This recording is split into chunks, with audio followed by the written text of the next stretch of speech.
Assalamualaikum warahmatullahi wabarakatuh. Perkenalkan, nama saya Fadlur Rahman Ramadan, NIM H1G025032 dari Prodi Teknik Mesin.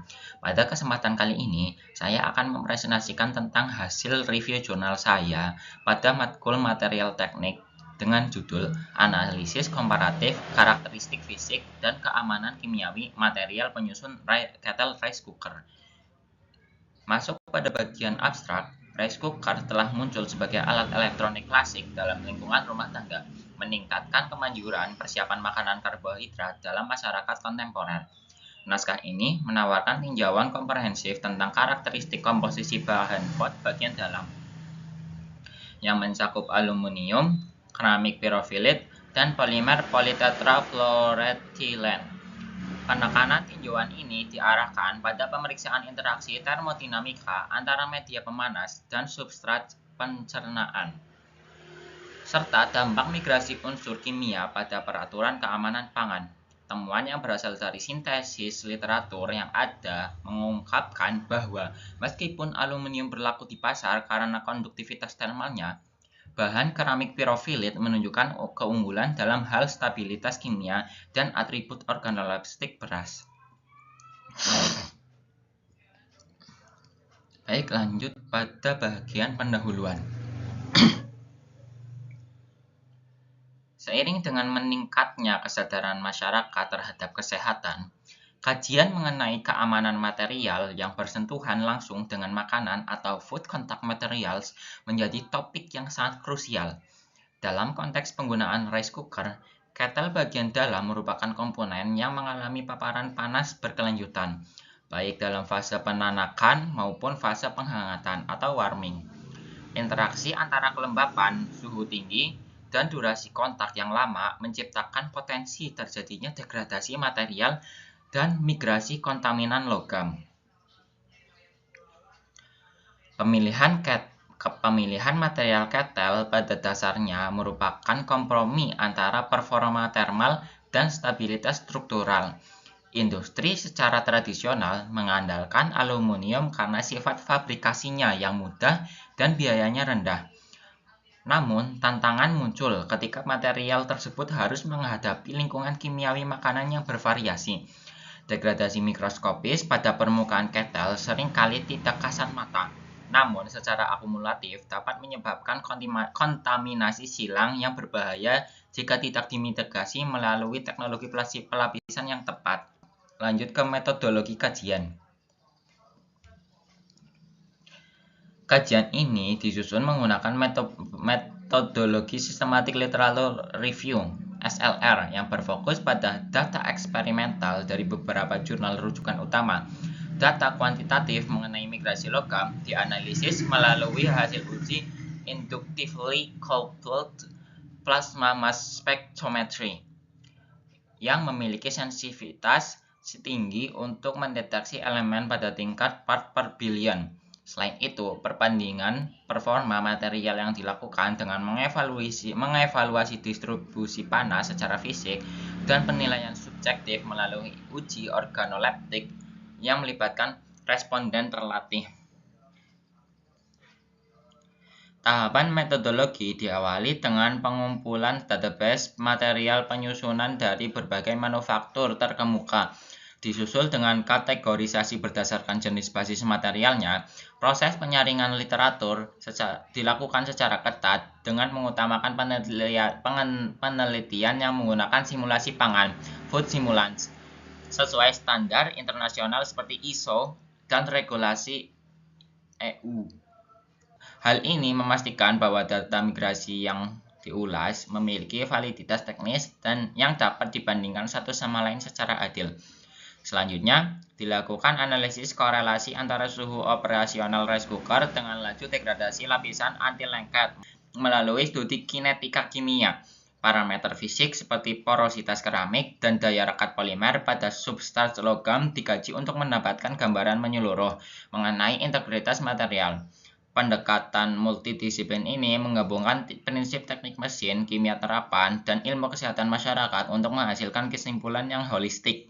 Terakhir, Kajian ini juga merujuk pada regulasi global seperti standar BPOM dan arahan Komisi Eropa terkait batas migrasi bahan kimia polimer ke dalam sistem pangan. Evaluasi dilakukan dengan membandingkan hasil pengujian laboratorium terhadap nilai acceptable daily intake untuk elemen-elemen spesifik. Sintesis data ini kemudian disimulasikan menjadi pedoman teknis yang dapat digunakan sebagai refleksi akademik maupun praktis.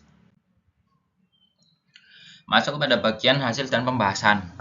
3.1 Analisis kinetika termal dan migrasi elemen aluminium. Aluminium secara konsisten digunakan dalam industri karena memiliki konduktivitas termal yang mencapai 235 W per M titik K. Namun, reaktivitas kimianya pada suhu tinggi menjadi titik kritis bagi keamanan pangan. Berdasarkan analisis ICP-MS, ditemukan bahwa migrasi elemen aluminium meningkat secara drastis dari 80,17 menjadi 133,7 pada kondisi penggunaan tekanan tinggi dan pH rendah. Hal ini menegaskan risiko akumulasi logam berat yang melampaui ambang batas bagi kesehatan sistem saraf. Secara mikroskopis, permukaan aluminium yang tidak dilapisi akan mengalami pembentukan lapisan oksida yang tidak stabil jika terus-menerus terkena gesekan mekanis saat pencucian. Paparan berulang ini menyebabkan pelepasan partikel aluminium yang dapat terperangkap di dalam struktur nasi yang sedang mengalami proses gelatinisasi. Studi menunjukkan bahwa konsumsi jangka panjang dari material yang bermigrasi ini berkontribusi pada beban toksik dalam tubuh yang sulit diekskresi secara alami oleh ginjal. Lalu pada 3.2 rekayasa keramik pirofilit, aspek biokompatibilitas dan sensorik. Material keramik pirofilit muncul sebagai solusi untuk mengatasi kekurangan pada material logam karena sifatnya yang inert. Keramik memiliki kemampuan unik dalam memancarkan gelombang inframerah jauh, far infrared, yang mampu mematangkan butiran beras hingga ke bagian inti secara perlahan. Nasi yang dihasilkan melalui proses ini dinilai memiliki kualitas sensorik yang lebih baik, termasuk tekstur yang lebih pulen dan aroma yang lebih alami, karena struktur molekul pati tidak mengalami degradasi akibat panas berlebih. Ditinjau dari perspektif kesehatan, keramik tidak mengandung logam berat yang mudah bermigrasi, sehingga sering disebut sebagai material eco-friendly. Pirofilit secara alami memiliki ketahanan terhadap perubahan suhu mendadak, thermal shock, yang sangat penting untuk keamanan penggunaan jangka panjang. Dalam pengujian perbandingan, nasi yang disimpan dalam ketel keramik pada mode warm menunjukkan tingkat oksidasi yang lebih rendah, sehingga nasi tidak cepat berubah warna menjadi kecoklatan atau berbau. Selanjutnya, pada 3.3, evaluasi stabilitas polimer PTFE dan risiko migrasi global. Polimer politetrafluoroethylene atau PTFE atau Teflon memberikan sifat anti lengket yang memudahkan konsumen dalam perawatan. Namun, stabilitas polimer ini sangat bergantung pada kontrol suhu operasional. Data menunjukkan bahwa meskipun nilai migrasi berada di bawah batas maksimum 10 mg per desimeter kubik, 10 mg per desimeter 10 mg per desimeter kuadrat, kerusakan mekanis akibat penggunaan alat masak berbahan logam dapat memicu pengelupasan mikropartikel polimer yang kemudian dapat tertelan. Fenomena gasifikasi pada polimer juga menjadi perhatian jika ketel dipanaskan dalam keadaan kosong hingga mencapai suhu di atas 260 derajat Celcius. Meskipun pada penggunaan rice cooker normal, suhu tersebut sulit tercapai. Degradasi termal secara perlahan tetap terjadi pada tingkat molekuler seiring bertambahnya usia pakai. Zat tambahan seperti PFOA yang kadang digunakan dalam proses produksi polimer lama juga menjadi sorotan karena sifatnya yang karsinogenik dan sulit terurai di alam.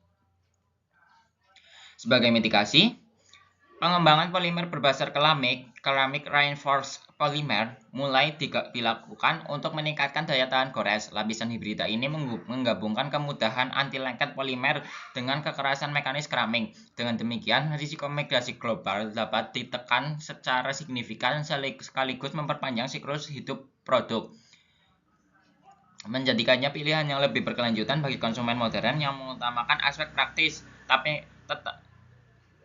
mengabaikan faktor keamanan. Masuk ke bagian keterbatasan penelitian. Makalah ulasan ini memiliki keterbatasan dalam hal keberagaman data sampel produk yang tersedia di pasar lokal secara spesifik. Sebagian besar literatur yang diulas menggunakan simulasi laboratorium yang mungkin tidak sepenuhnya merepresentasikan perilaku material pada penggunaan rumah tangga yang berlangsung selama bertahun-tahun. Variabel seperti persediaan kualitas air dan jenis beras di berbagai wilayah juga dapat memengaruhi laju korosi material yang belum sepenuhnya terpetakan dalam kajian ini.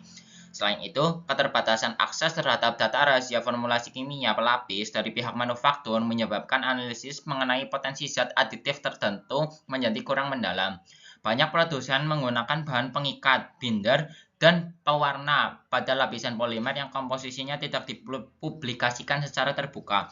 Hal ini menyisakan celah dalam penilaian toksikologi yang sepenuhnya komprehensif bagi kesehatan jangka panjang. Kajian ini juga belum mengeksplorasi efek interaksi elektromagnetik pada rice cooker tipe induction heating terhadap stabilitas molekular material ketel.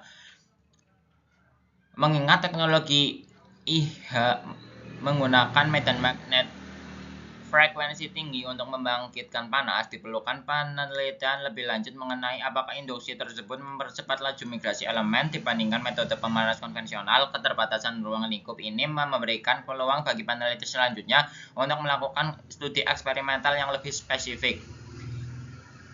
Terakhir, faktor perilaku pengguna seperti frekuensi penggunaan sabun cuci piring yang bersifat abrasif dan penggunaan alat pengaduk nasi dari bahan logam belum dikuantifikasi secara statistik. Faktor manusia ini memang memiliki pengaruh signifikan terhadap laju kerusakan fisik ketel yang menjadi variabel pengganggu dalam memprediksi masa pakai aman sebuah produk. Tanpa data empiris mengenai perilaku pengguna, kesimpulan mengenai durabilitas material tetap bersifat teoritis. Kesimpulan dan saran. Berdasarkan analisis komprehensif terhadap ketiga material tersebut, dapat disimpulkan bahwa transisi material dari logam murni menuju keramik atau logam berlapis merupakan langkah krusial dalam rekayasa peralatan rumah tangga. Aluminium tetap unggul secara teknis untuk kecepatan memasak, namun sangat disarankan untuk menggunakan ketel aluminium dengan lapisan pelindung yang kuat. Keramik pirofilit merupakan pilihan terbaik untuk kualitas hasil pangan dan aspek kesehatan jangka panjang meski mengorbankan kecepatan memasak. Lebih lanjut, integrasi teknologi pelapisan yang aman merupakan solusi jangka pendek yang paling rasional untuk pasar massal. Produsen diharapkan lebih transparan dalam mencantumkan informasi mengenai jenis pelapis dan batas suhu aman penggunaan pada label produk. Pengawasan dari otoritas terkait juga harus diperketat, tidak hanya pada produk baru, tetapi juga pengujian secara periodik terhadap produk yang telah digunakan untuk memantau konsistensi keamanan material. Saran bagi konsumen adalah untuk lebih selektif dalam memilih material ketel sesuai dengan kebutuhan dan frekuensi penggunaan. Hindari penggunaan alat pembersih yang kasar dan segera ganti ketel jika lapisan anti lengket sudah menunjukkan tanda-tanda pengelupasan. Kesadaran untuk merawat alat masak dengan benar adalah kunci pertama dalam mencegah paparan zat kimia berbahaya ke dalam tubuh melalui konsumsi nasi sehari-hari. Bagi peneliti selanjutnya, disarankan untuk mengembangkan material hibrida yang memiliki konduktivitas setara aluminium namun dengan stabilitas setara keramik. Studi mengenai dampak limbah ketel bekas terhadap lingkungan juga perlu dilakukan sebagai bagian dari tanggung jawab produsen atas siklus hidup produk. Dengan demikian, pengembangan teknologi rice cooker tidak hanya berhenti pada kemudahan fungsional, tetapi juga selaras dengan prinsip keberlanjutan dan kesehatan global. Dan ini masuk ke dalam daftar pustakanya. Sekian materi presentasi review jurnal tadi saya. Wabillahi taufik wal hidayah. Wassalamualaikum warahmatullahi wabarakatuh.